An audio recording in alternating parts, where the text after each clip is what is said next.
Thank you for joining this week's COVID-19 Government of Response Market Update. My name is Eric Myers. I'm the Director of Government Affairs for the Minneapolis Area Association of Realtors. I'd like to thank our sponsors today for their support, Bell Bank and Mortgage, North Star MLS, Royal Credit Union, and Supra. Without their support during these times and others, wouldn't be able to deliver a lot of the high quality content that myself and others in the association helps provide to members. But with that, let's just jump right in. I know some of you were on the call last week, and then others are not. So this presentation is kind of a continuation. Things get updated on the fly. So it's funny, the first change was just to change the date. So, but we'll walk through kind of the state of play at the federal, state, and local levels, and then we'll wrap up at the last part of it, and we'll walk through unemployment, PPP, EIDL, whole range of topics, and then just know that for each one of these topics, if you have individual questions, feel free to contact me offline if you'd like as well, definitely through this webinar. But offline as well, and there's just so many resources on every single one of these topics that it's kind of impossible to cover all of it in depth, but I want to give you a nice synthesized look at what is going on. And then I added, and then towards the bottom of these sets of slides is kind of a quick review of what's going on federal, state, and then local, and then another slide that I added this week was some evolving and some emerging issues. I've had some really good questions from Realtor members and staff that work with Realtor members back at the brokerages. I've been in touch with a lot of brokers, a lot of Realtors, getting a lot of good back and forth, good questions. Some things not all with answers yet. And so towards the bottom of this presentation, there was a slide on kind of evolving issues. And these are the things that I'm going to be prospectively looking forward to further updates on as we move forward. So my name is Eric Myers, Government Affairs Director, bachelor's degree in political science from the University of Minnesota, and I've been actively lobbying for 20 years. And that includes a whole range of work experience, a pretty broad experience. I've worked in the Minnesota House, the Minnesota Senate. I've worked door to door on campaign staff. So I know Realtors obviously sometimes, probably not now, but in the past have probably worked door to door as well. So I feel ya.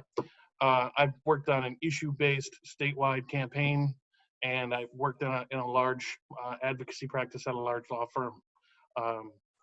I've been representing the Realtors since February 2008. So just a broad breadth of experience there and following real estate issues for many years on your behalf.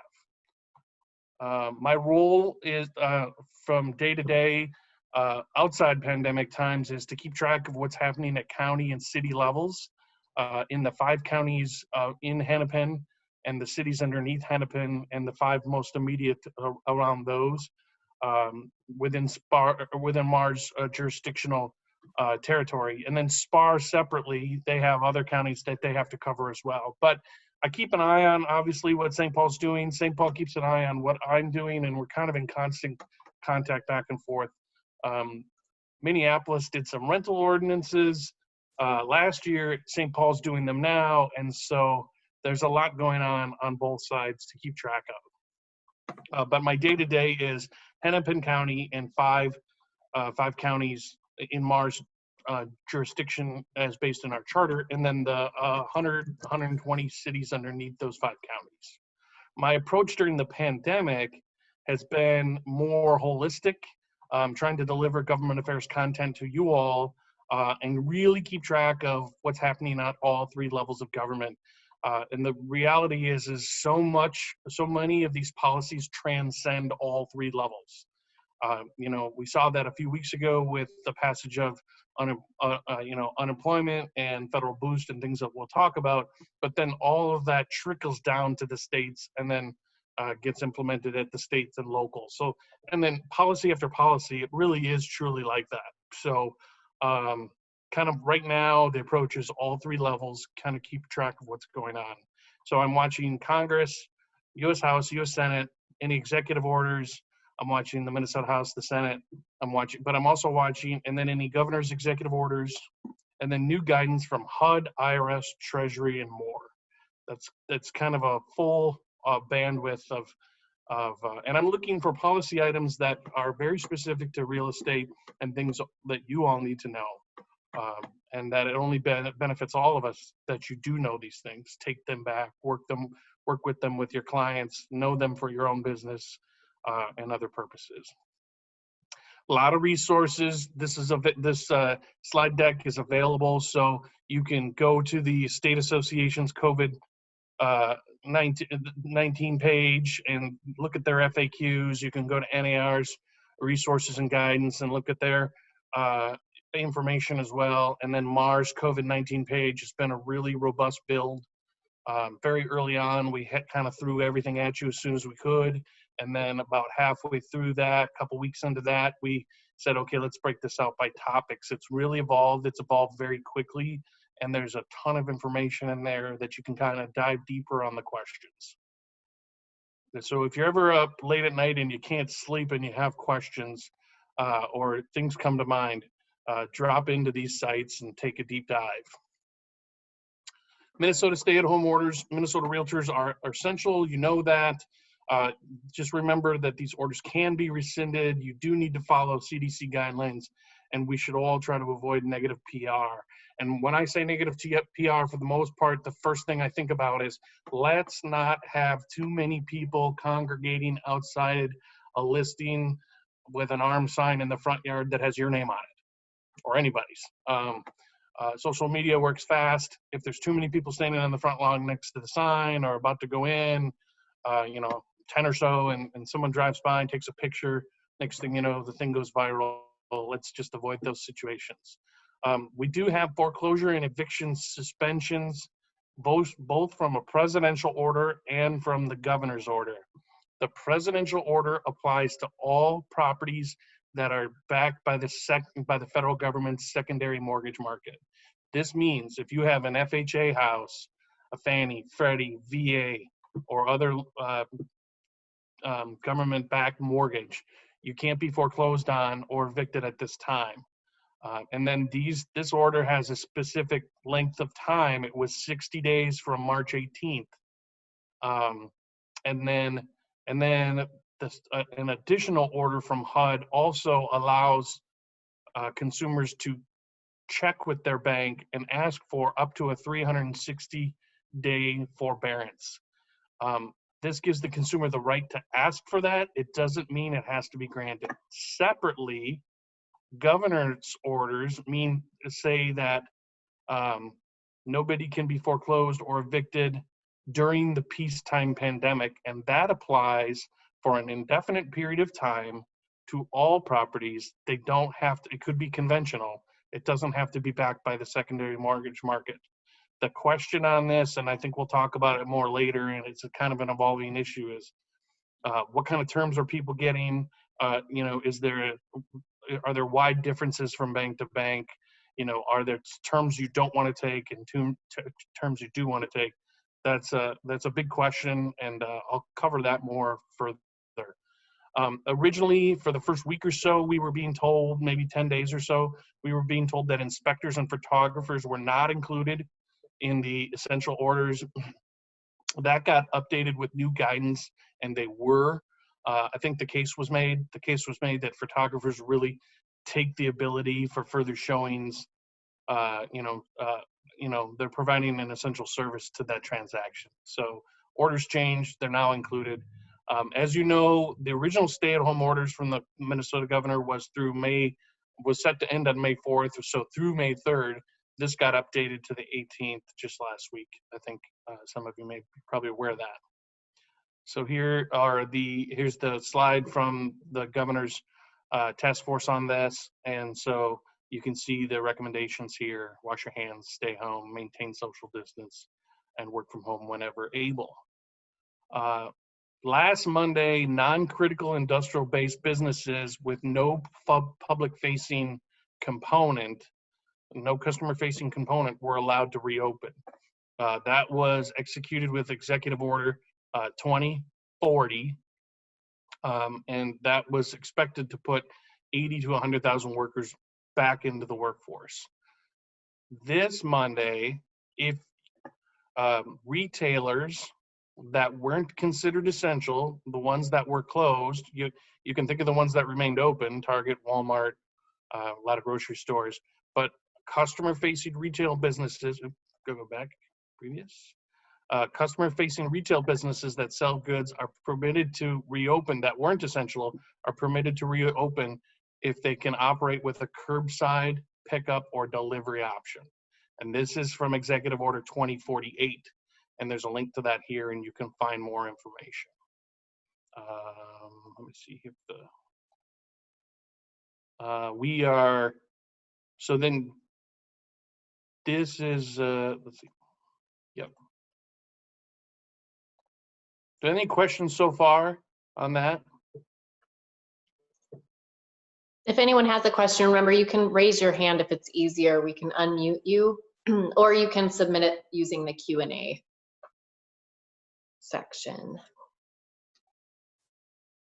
I'll just keep going, and if you get one, please feel free to interject there, Rosie. Yep, absolutely. Thank you. So these were the dials that the governor was using, and so there's actually if you go last week, last Monday, we were previously, this was pointed to critical services only. So again, Targets, Walmarts, grocery stores were open, but everything else was closed. Then they dialed it up to office and industrial. Let me see if yes, pointer options, laser pointer, there it is. So they dialed it up last week, Monday, to office industrial with no customer facing. Then we go forward, and now non-critical retail is being added. So this dial is moving up to the curbside pickup and delivery option. I think you'll see this with a lot of businesses that are kind of by appointment only, or where you can schedule directly for pickup, or a curbside interaction, and certainly with the delivery. Best Buy has famously, they had furloughed 51,000 workers, and now they're transitioning now to kind of scheduling an appointment. So there's some changes there. No change to this dial here, and then the school and distance learning slider here, no change as well. I'm going to keep these slides in, because as these ramp up, then I'll keep these slides in the deck, and as these ramp up, we can watch over time how these move and kind of where we are and kind of get a sense of it, if that makes sense for folks. Let's see here. So unemployment insurance, the CARES Act added 13 weeks to Minnesota's already 26 weeks for a total of 39 weeks. This now includes the $600 federal boost. The Minnesota state max for unemployment, because unemployment is calculated as on a percentage of your base salary. So the maximum previous to the pandemic was $640 a week in Minnesota, which is a pretty generous one by comparison to other states. The state of Minnesota had even boosted it at $100 further to $740. And then with the federal boost that came from the CARES Act, you'd get an extra $600 on top of that. So potentially the highest earners in Minnesota, if out of work, could be receiving $1,340 a week, or something there lesser thereof. Whatever your state, whatever someone's calculated state amount is boosted by $600. So if your calculated state benefit was $200, you're now getting $800. 100, 700, that kind of thing. That makes sense. So just 600 on top of that. For the first time in the history of unemployment, the CARES Act allows 1099 workers to apply for unemployment insurance. The words in the act were PUA, Pandemic Unemployment Assistance. You can read about the PUA here, or you can go to Deed and start your 1099 application for unemployment assistance. Realtors are going to have to be kind of self-selective here. If you have work in the pipeline, if you have homes, if you have listings, if you have things that might close, you're going to want to consider whether you want to apply for this or not. If you don't have anything in the pipeline, you need to seriously consider, you may be more seriously considering applying for unemployment insurance. A lot of answers to questions on the deed website, and then a lot more other information on PUA right here as well. And maybe I'll just stop right there too, in case there's questions on unemployment. We don't have anything submitted, and I don't see any hands raised at the moment. Okay. Feel free, folks, Oh, jump on in. There's a hand. Carson. Carson, go ahead. You can unmute yourself.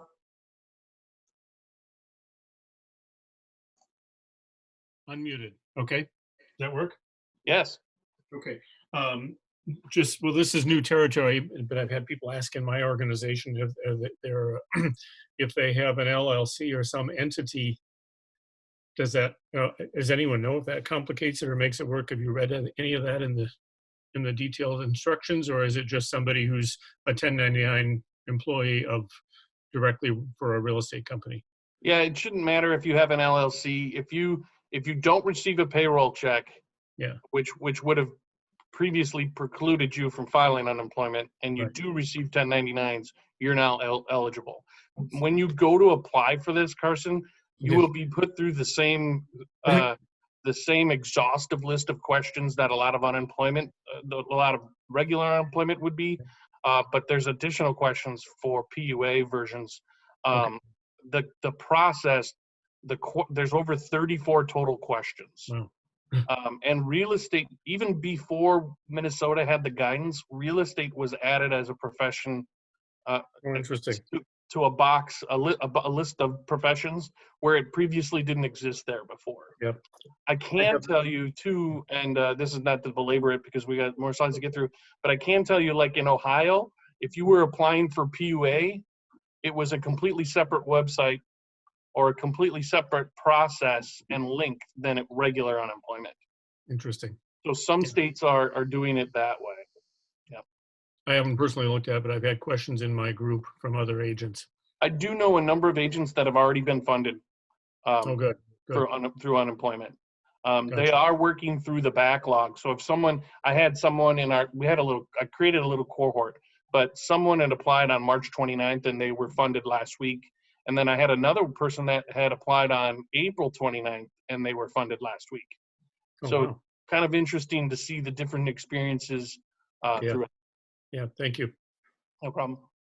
And then Eric, it looks like Kelly's saying some of our agents are receiving notification from Deed that they will be getting further information about their UI benefits in the mail this week. Some of our agents are getting both UI and SBA loans under the CARES Act. Yeah, that's an interesting thing, and I actually have that on that final slide for evolving issues. So let's hold that for now. And I know she had another question, and I will address that too, but we do have to get to the end of it. That's where she contacted me ahead of time about a question too, so we can cover that. Perfect. I'll just keep moving. Stimulus checks, a lot of you should know this, $1,200 for single, $2,400 for a couple. These were the income caps. There is a phase out. There are obviously adjusted dollar amounts too for a head of household, and then $500 per eligible dependent 17 and under, or under 17. So there was most people should be funded by now. The people that I've heard that haven't been funded by now are people that don't use direct deposit. Those folks were done right away. But you can, and there's been some public service announcements too about a deadline that's tomorrow to go in and enter your stuff. If you don't enter your bank routing information, you're going to be on the list of people that get funded through a paper check, and that will take much, much longer. So there is kind of a running deadline here this week. By the way, this is an advanced rebate on your 2020 taxes, but it will not reduce your taxes. And for the interest of time, I will kind of leave it at that. But ask your tax advisor about the details in that. It is an advance on your 2020 taxes, but it won't, for most people, reduce your taxes. There are some limited circumstances where it may. Pandemic unemployment, we kind of just talked about it. If you've already applied for unemployment benefits, you don't need to do anything. Deed is going back through the people from the waiting room. There's a lot of text here, I'm sorry, but I also know that you're going to take these and use them offline. So try to put some good information in here. If you've applied for unemployment benefits, or if you have not, then you click right here. Carson, this maybe goes to your point. If you click right here, it takes you to the instructions on how to. And you can read the instructions step by step. The instructions will walk you through all 34 of those questions and give you detailed guidance. So before you even just jump in and start doing it, you can kind of figure out what you'll be answering. Eric, it looks like John had a question about, I have an S Corp and applied for PPP, so I assume I should not consider looking at unemployment or PUA? So have you been funded for PPP? Or you believe you have a good chance of being funded for PPP? Let's see, I will go ahead, John. Hi, yeah, I think I have a good chance of getting funded. I was assigned a loan number from the SBA and I'm waiting for it to get processed. Excuse me. I do think that's the best advice. And here's why. Policy-wise, the Paycheck Protection Program, PPP, the intention of the program was to keep money in the hands of businesses so they didn't have to furlough employees and so that it wouldn't overwhelm unemployment benefits in the states. So for better or worse, that was the point of the program. So yes, John, I would say since you have an active file for PPP and there's a good chance you're going to get funded, you probably would not also explore this route. Okay. Yep, thank you. Some folks have, and Kelly just mentioned it as well, from Lakes Area Realty, some have gone online and filed, and then they get emails or updates, and they're waiting for emails and updates from Deed. So they've had to build a program really, really quickly here. And this PUA, unemployment for 1099 workers didn't exist prior, at all. So this actually, to be quite honest with you, even if you are struggling through the system from a pure academic standpoint, this actually is government working pretty quickly because they had to invent something where no other process existed previous. They built this out of nowhere. And then they're ultimately going to be responsible for some certain backends, and we'll talk about those as well. So Congress had voted to refill the PPP, $484 billion. Was the supplemental bill, $310 billion for the Paycheck Protection Program, $60 billion for community banks and smaller lenders. That's kind of cut them into the deal because the first round had been cut out. And then 60 more billion for EIDL, and then 75 billion for hospitals and testing. So Congress is expected to come back in the next week or so here. And so we'll see, phase 4 or phase 3.5. I'm partial to the phase 4, but they're already talking about the next phase. And so that they're not sure if the next phase is called 4.5 or 5 even. So the vernacular keeps changing in Congress. It always does. But we will, and I haven't heard I haven't seen any articles yet that says that the money for PPP on the refill is out yet. But I would anticipate that at some point we will see that. So walking you through the comparison on PPP and EIDL, it was meant for small businesses with 500 employees or less. It was meant for sole proprietors and independent contractors, self-employed. So you can see how realtors are really eligible for both programs. It is meant to cover very specific uses, payroll expenses, and some others. There's some differences between these two, so be aware of those as you're kind of analyzing which route is best for you. Sounds like John went the PPP route. That's probably a smart move for his business, the way it's set up. And then there's limits and caps on the amounts. There's interest rate and terms here, both for 6 months and 12 months, 1%, 3.75% for businesses. But also very, very importantly, some of the things that you have to abide by. If you get a PPP loan, you cannot displace workers for an 8-week period. And they have to maintain, to be eligible for forgiveness on the PPP loan, they have to maintain 75% of the payroll costs. So this really goes to John's point. They didn't want to give loans to small businesses and have those small businesses lay people off anyways.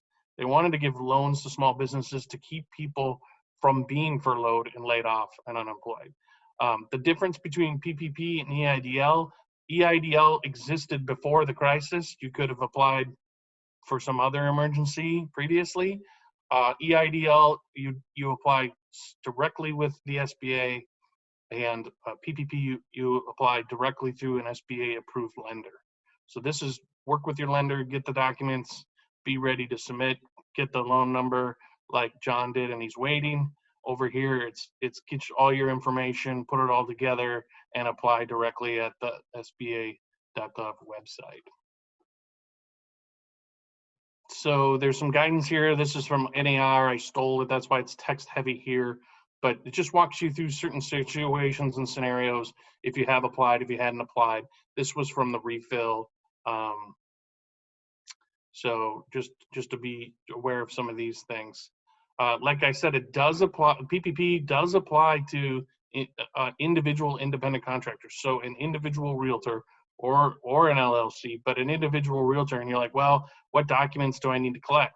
You have to collect your 1040, your Schedule C, and your 1099 miscellaneous information, and then your SBA lender kind of does a calculation and figures out what your monthly payroll is, and those are the numbers they use for the PPP loan.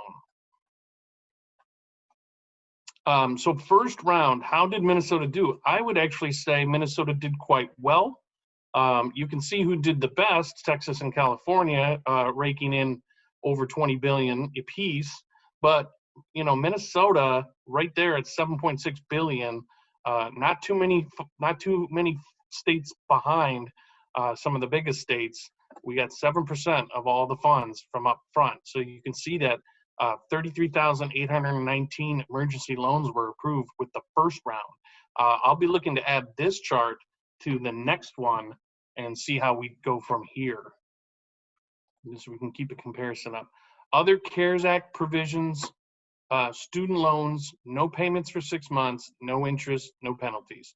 If you have a federally backed student loan and you sign in today online, it will say no payments due, 6 months, no interest, no penalties. Some servicers were initially kind of dragging their feet, but this is real. I have federal student loans, and I've actually been paying because I can afford to pay at this time. But at every payment I make, 100% of it goes towards principal at this time. If I don't make a payment, I can just pick those payments back up the same amount, nothing changed, no penalties, no interest. I can pick up those payments for my October payment. So it was just moved ahead. There are special rules on accessing your 401k and 403b retirement funds. Check with your fund advisor. But if you need to fund your business and you're putting an emergency business plan together for yourself, and you're moving funds around, and you're running short as you do that budget exercise, as everybody should be doing, this might be one source of funds for you. And you're going to want to talk to your tax and retirement advisor. But there's some special rules in place now for accessing those funds. And then if you replace the funds in 3 years, then you won't have a tax liability 3 years from now, and so on and so forth. But get all those details, put those in place. But if you're running the numbers for your personal budget and you're just a little bit short, and then this might be a place to look for your business. The 2017 Tax Cut and Jobs Act reduced the ability to claim any charitable deductions to zero for folks that don't itemize. Renewed in the CARES Act was $300 for charity is deductible on your 2020 taxes, presumably because you give to charity, and you will not. You don't need to itemize. You could itemize and claim the 300 or more. If you don't itemize, you can claim 300 for 2020 taxes as you do those in 2021. There are some business employee retention credits impacts. There is a delay of employee payroll taxes. So these two are for businesses with payroll that keep people on.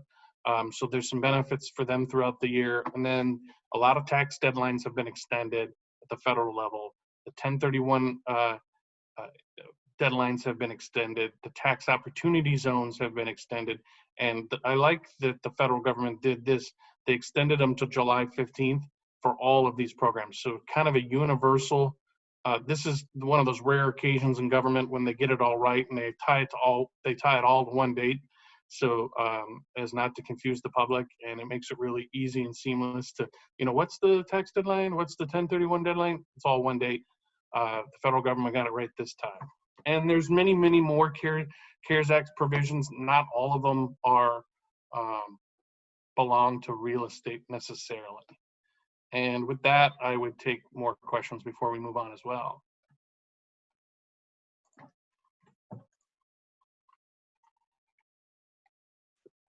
I don't see anything coming in right now. I think we're good. What to expect with the Minnesota Legislature, and maybe a little bit on why this would be an impact for realtors. Minnesota has a constitutionally required balanced budget. We cannot run deficits. Our deficits have to be fixed by legislative action. That's unlike the federal government that's currently running a $20+ trillion deficit, but that's neither here nor there. Minnesota State, prior to the pandemic, the projected surplus for this year was $1.5 billion. And that included money in the rainy day fund that was created under the Dayton administration. New state economic data is expected today at 2 p.m. This will not be a full forecast. I put that down here as well. This will not be a full forecast, but an update. A full forecast will be available later this summer, but an update. The state economist did do a run, and she inputted $0 in the revenue column, and that model took the $1.5 billion surplus from a $1.5 billion surplus to a $1.5 billion deficit. So that's a $3 billion swing. So the question today from her is, it won't really be a zero in the revenue column. It'll be some number, but how much do they expect is coming in? And they do actually project a deficit, and we'll see more today. What does that impact for us or for housing in general? The bonding bill previously was expected to be over $1 billion. People in the game, senators, Minnesota House, Minnesota Senate, Democrats, Republicans are now talking about an amount that's something close to $700 million. Okay, Eric, what's bonding? Bonding pays for roads, bridges, and critical infrastructure. Okay, Eric, how does that impact real estate? Well, here's one area that it could impact real estate. There was $100 million in requests in the bill, House File 4541, for the Family Homeless Prevention and Assistance Program. This is direct payments, direct housing assistance to families that make less than 300% of AMI, actually less than 300% of the federal poverty guidelines. They were getting direct assistance. And this bonding bill, $100 million request, is in this House bill and is proposed. That bill has not moved. The legislature did meet last week and discussed it, but it hasn't moved yet. The same bill in the House in Minnesota is controlled by Democrats. The Senate in Minnesota is controlled by Republicans, and that same companion bill in the Senate isn't calling for $100 million now, it's calling for $30 million.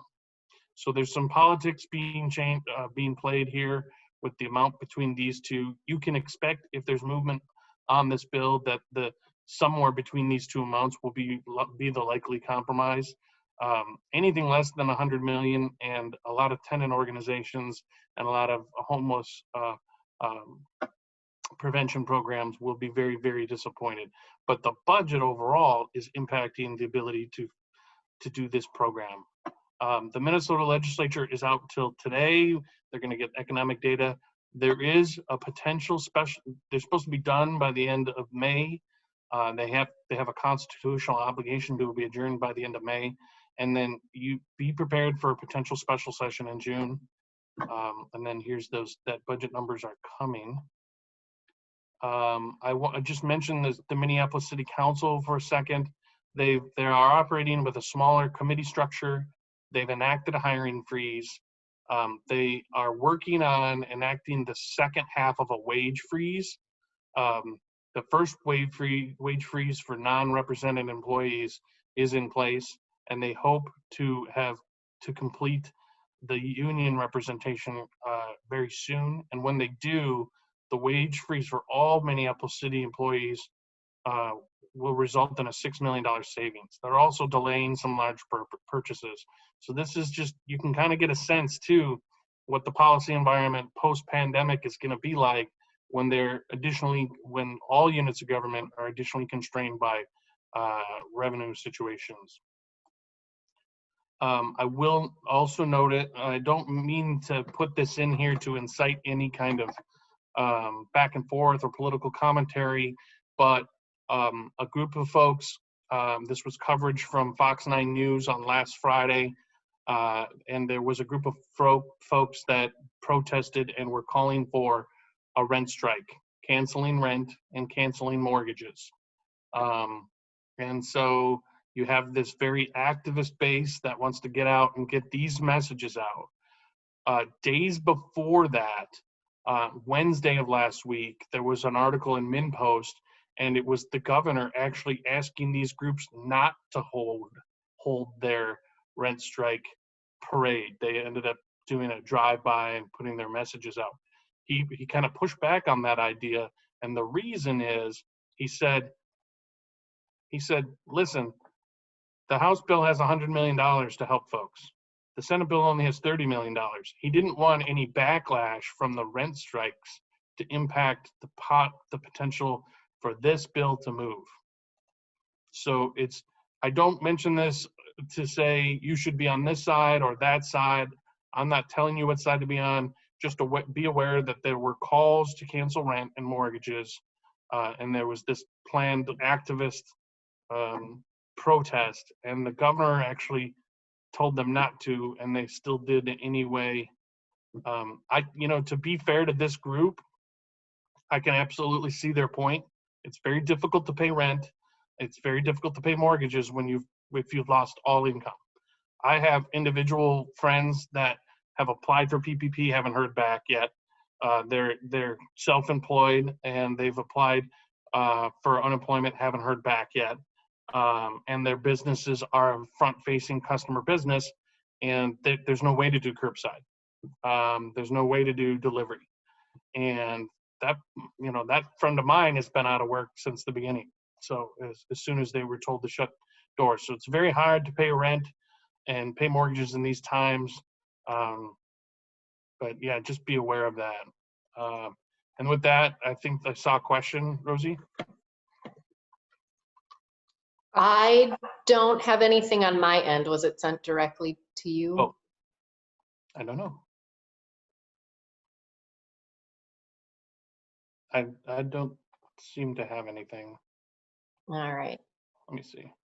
Well, No, I can't see anything. It's hard to check.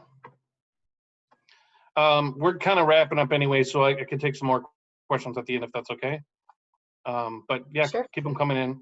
These are some of this is the slide I mentioned. These are some of the evolving and emerging issues that I'm keeping track of. These are the ones this is just a tick list off the top of my head of things that I need to be aware of, or if there's any these are kind of the state of play, evolving or emerging issues.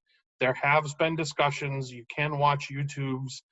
Some YouTube channels have been, postulating on what the second round of stimulus would be like, predicting the future, asking people to submit their ideas for a potential second round of stimulus. But this question is definitely in the public policy sphere.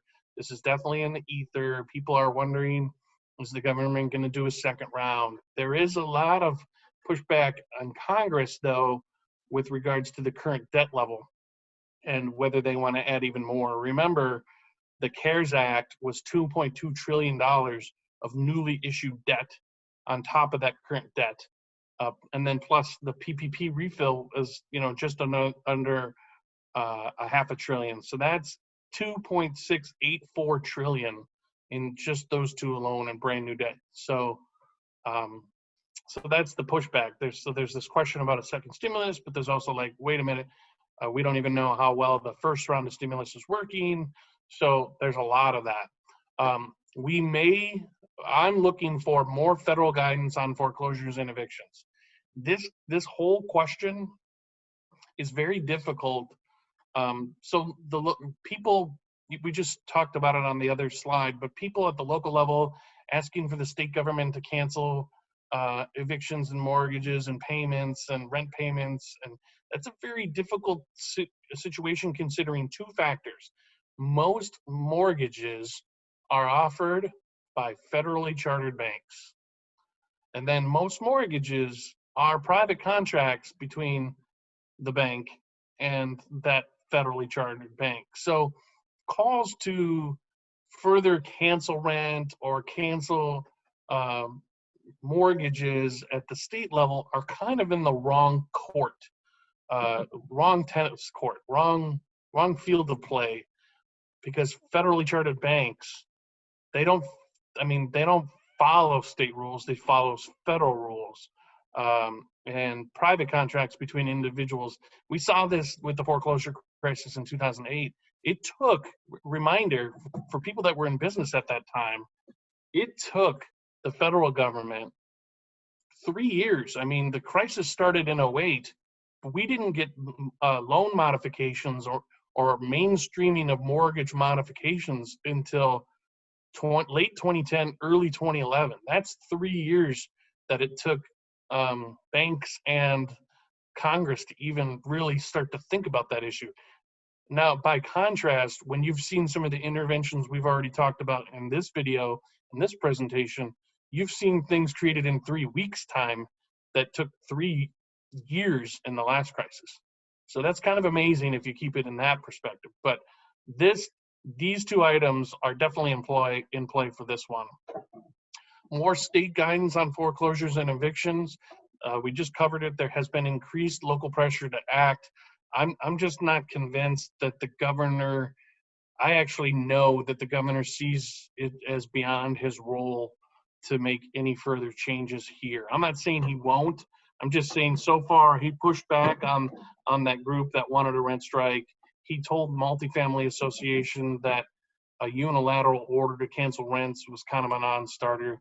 Now that doesn't preclude the Minnesota Legislature from offering policies, and it also doesn't preclude the public for continuing to pressure for some sort of action. I just don't think he sees kind of a path forward. But lest some group gives him a path forward or some ideas here. And then John kind of brought this up earlier and others. I have this looming question about the intersection of policy programs and how this is all going to shake out long term. And I'm not worried about it now. I'm just pre-worrying about it now through later. What if, for example, I applied for PPP, I hadn't heard back yet. In the meantime, I applied for unemployment. Then I hear back from PPP that I do have an SBA number. I still haven't heard back from unemployment yet. Then I hear back from PPP that my loan number has now been funded and it's available in my account. And then the very next day, I learn about unemployment has been funded. And at the same time, I had applied for EIDL. Is there going to be a repayment? How are these programs going to work in relationship to each other? And then even not in relationship to each other, what if I didn't apply for PPP? What if I didn't apply for EIDL and I just applied for unemployment, but I'm a realtor and this week I apply for unemployment, I'm funded. I apply again next week, I'm funded. And by week 3, I have a closing. Now what? We actually don't even have an answer to the question on now what. So then I come back as that realtor, and week 3 and 4 I reapply, but I'm honest and transparent and forthright about that closing. But now it's my first closing of all of 2020, so I haven't been paid otherwise. Part of this PUA was a backdated payment. What does this mean in terms of my payments going forward? And should I even continue to apply for unemployment or PUA under this program? None of those questions are answered at this point, and this is why this item is on this slide, because I'm looking for those answers for you. I brought this up with the State Association of Realtors. We had a state government affairs conference call on Friday. There's not a lot of answers to this yet, and the reason is it took so long. I mean, actually, it took so long, but look at all the, not so long, but look at all the effort it took just to create these programs, especially these two. This one existed, but look at all the effort it took to create these programs in 3 weeks.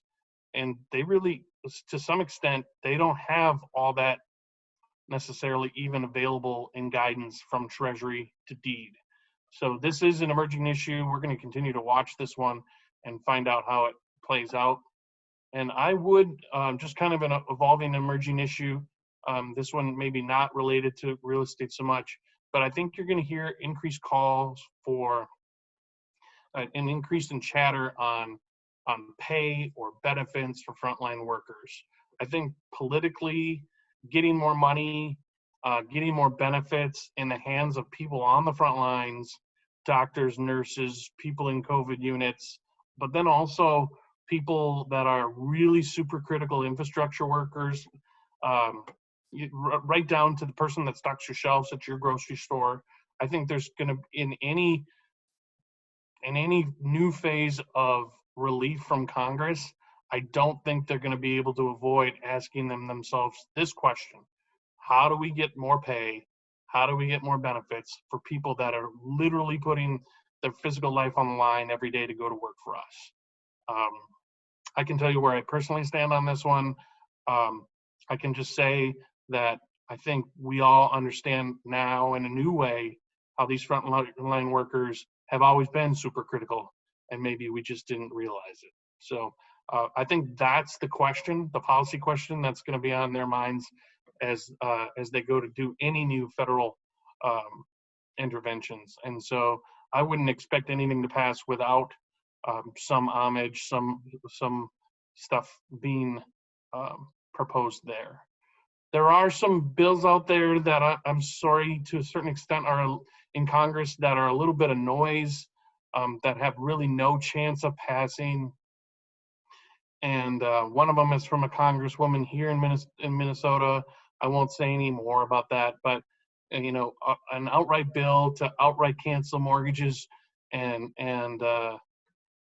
limit rents is kind of a non-starter in Congress. It might get some legs in the House that's run by Democrats, from a certain fraction of Democrats, but I think even by the time you get to moderate Democrats, it's not going to get any further legs. And certainly if that bill were to ever get out of the House, it's got no shot in the U.S. Senate. And canceling rent and mortgages and that's not a policy solution. I mean, there are more details in that bill, but without building a complete program and funding it and understanding how all of housing policy works, because you can't just lay it at the landlord's feet. You'd have to go from the landlords to the mortgage bankers, to the loan servicers, to the secondary mortgage market, to the stock market, on and on and on. So some of those bills are offered from a concept of just letting constituents know that they'd be willing to offer something for them, and less from a chance of a bill like that actually having any legitimate public policy chance. And that's not me trying to have my say, or that's not me trying to impart any of my own political opinion about it. But that's just kind of the truth of it, kind of the reality of the situation. So hope that makes sense. And with that, I'd like to say thank you for everyone for joining me today. You guys went really easy on me. This is my second week at it. I'm dedicated to consistent improvement. So if you have tips for me, I know Telly gives me a complete rundown every week of things I can improve upon, and I'm working on those as well. I will tell you this laptop is on a Office Depot box. So it's elevated 8 inches off the desk in my workspace here. So that's one of the improvements. So anything you guys have to offer me in terms of how to make these things better, or content-wise, or if you have experiences that you would like to have reflected in these PowerPoints, or Eric, I heard this or that, or if you have any questions, I'm always here for you. I'm always available. And we always try to return all member calls from the Government Affairs Department in less than 24 hours. So with that, here's my contact information, my email address, and my phone number, which does ring right through these days through the wonders of technology. And I'd like to thank all of our sponsors again: Bell Bank and Mortgage, North Star MLS, Royal Credit Union, and Supra. So at this point, I would take more questions if there are any. Yeah, it looks like we have a couple. John had asked, will Mar take a position if the rent strike and mortgage strike idea gets any steam? You know, that's a good question. We're definitely going to continue to look at some of these issues and be aware of them. I would caution realtors. I would encourage individual realtors, all of our 10,000 of our members, to be up on the idea that these things happened. Try not to take a position when you're working with your clients, because your clients are going to have strong feelings one way or the other, or people in your sphere, but be aware of it. Locally, from a Government Affairs Committee perspective, we're going to be aware of it, but the solutions are likely at the state and federal level. So Minneapolis Association of Realtors really takes public policy positions on issues that impact us at the city and county level. So I guess the direct answer is no, we probably wouldn't take a position, likely because it's not at our level. But that doesn't mean the state association or the National Association of Realtors wouldn't also be aware of it, and they wouldn't also take a position. They would. I do believe they would take a position if these things got legs. I mean, I know NAR already has guidance and talking points and is constant communication with Treasury and HUD and members of Congress and the administration. So I would anticipate any movement, like actual policy movement on these two, on this issue, to occur at the state and federal level, and that's where we would be taking the position. I couldn't foresee a situation where it would necessitate us locally taking a position. Good question, though. All right, and then it looks like someone would like a copy of the slides. Would the links work in those slides? Yes, they will. Yep, they do. Yep. So I guess if people want to email you directly for a copy of that, or I mean, we can send it out to those who registered. I'm not sure if everyone on today actually went through the registration process or not. Yep, So. That's great. Rosie will send it to everybody that actually registered. I pushed this out, so if you registered late, then just shoot me an email and I can send you the slides. And yes, all the links that look like they were links in my presentation actually are, and they should work. So. Kelly is asking, where can we find out what is happening at the NAR level in terms of current lobbying efforts? Yeah, so on that very beginning slide, there was a link to all 3 levels: NAR, coronavirus, FAQ. That's available. You can go there every single day, and anything that they post, they do. So if you land at something on that page and it looks like a static PDF, it's probably not a static PDF. And if you accessed it today and you accessed it a week from now and there was a change in between, it's likely been updated. NER's lobbying team, and not just their top brass lobbying team, but their entire organization. There has been, honestly, I don't know how they're getting any sleep, or if they are getting sleep, it's because they work so hard during the day. They have just been on since day one. They have not rested.